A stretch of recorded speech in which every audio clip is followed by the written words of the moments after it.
cualquier instante. Vamos ahora a saludar a nuestro primer invitado esta noche, el doctor César Delgado Guembes, ex oficial mayor del Congreso de la República. Doctor Delgado Guembes, buenas noches, gracias por atendernos. Buenas noches, Ricardo. Bueno, de acuerdo a lo que aprobó la Comisión de Constitución esta jornada de hoy, la restitución de la inmunidad parlamentaria, estamos volviendo a la figura del año 2021, en que se eliminó justamente esta tan cuestionada norma. Así es una aprobación que ha realizado la Comisión de Constitución a partir de por lo menos un par de proyectos de ley presentados por los congresistas. Uno de ellos me parece que es el del señor Wilson Soto, no recuerdo quién es el otro autor. Todavía faltaría, luego de esta aprobación, que el texto que se ha presentado y que ha sido aprobado sea debatido en el Pleno del Congreso. Eso es lo que está pendiente ahora, ¿no? Ahora, ¿qué significa para que los televidentes que nos escuchan y que nos ven entiendan qué significa inmunidad parlamentaria? ¿Qué beneficio tiene un congresista de restituirse esta figura? La naturaleza de la inmunidad parlamentaria es una prerrogativa, no es un derecho. Una prerrogativa supone un tipo de beneficio especial que reciben algunos ciudadanos y que supuestamente en ese caso supone la negación del principio de igualdad ante la ley de todos los ciudadanos. ¿En qué consiste la inmunidad parlamentaria?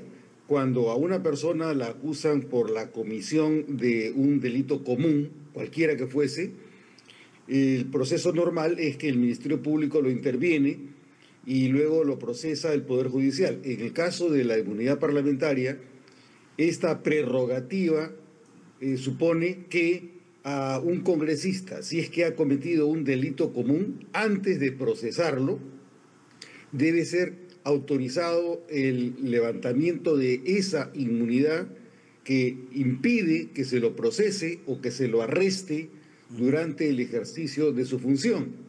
La prerrogativa de la inmunidad parlamentaria supone un beneficio, como tú lo has mencionado, respecto de la comisión de delitos comunes. Esto es importante mencionarlo porque se diferencia de otra prerrogativa que es el antejuicio político. Eso quería preguntarle. ¿Cuál es la diferencia? Porque muchos consideraron durante el debate que se trataría de algo muy similar.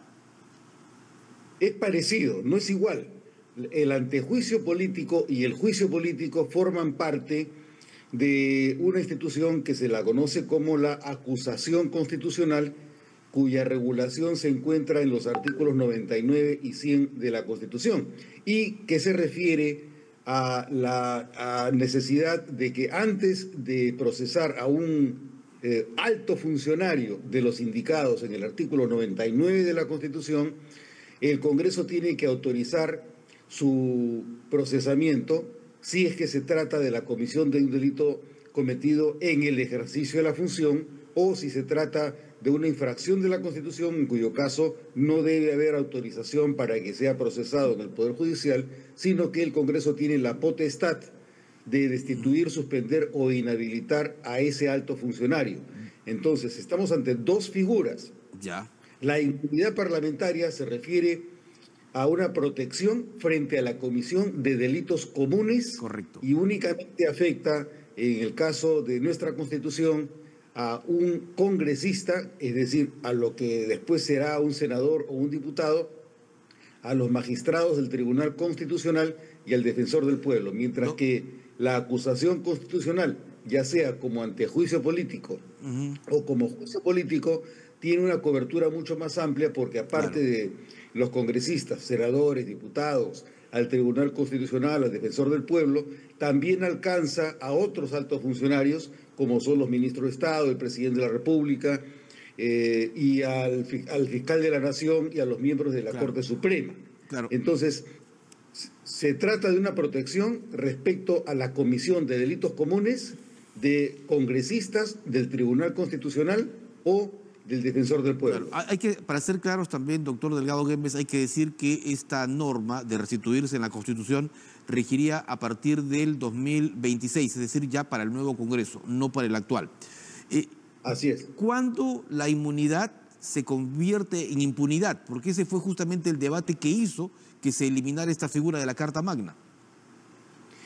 El problema se presenta cuando el Congreso debe autorizar a quienes han sido imputados por la comisión de un delito común.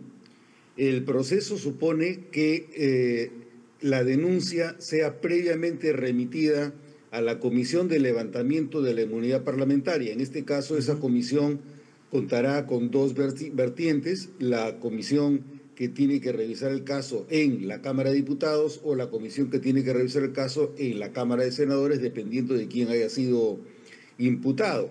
Entonces, se la confundía con impunidad porque había un número considerable de casos en los que la autorización para el procesamiento por la comisión de un delito común no procedía.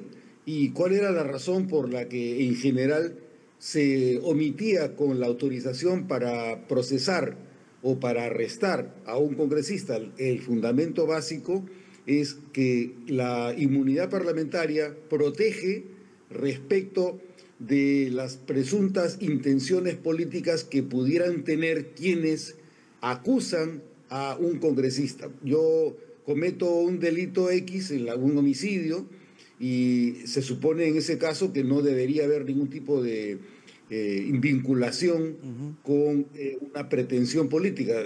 Mato a una persona y esa persona ha sido eliminada en ejercicio de la potestad que tiene un ciudadano cualquiera de cometer o de no cometer un delito. Entonces, si el congresista ha cometido el delito y la Comisión de Levantamiento de la Inmunidad, primero, y luego el Pleno del Congreso no autoriza el procesamiento o el arresto de ese congresista, obviamente ahí estamos ante un caso de un abuso, porque no existe ningún tipo de pretensión política para limitar el ejercicio del mandato representativo. Ahora, la inmunidad de restituirse, doctor Delgado Guembes, ¿incluiría delitos cometidos antes y durante la gestión del parlamentario? Es decir, si viene con juicios antes de haber sido electo, ¿también alcanza la inmunidad?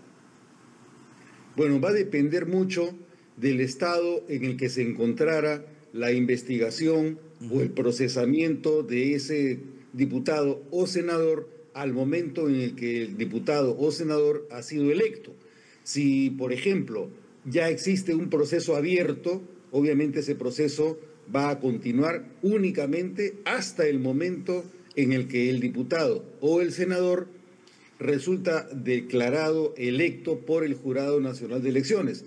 Digamos, si las elecciones ocurren el día 12 de abril y la acreditación de ese congresista ocurre el mes de mayo o el mes de junio del año 2026, obviamente ese proceso se interrumpirá a partir del momento en el que el Jurado Nacional de Elecciones reconoce a ese congresista, diputado o senador como ganador de la circunscripción en la cual participó.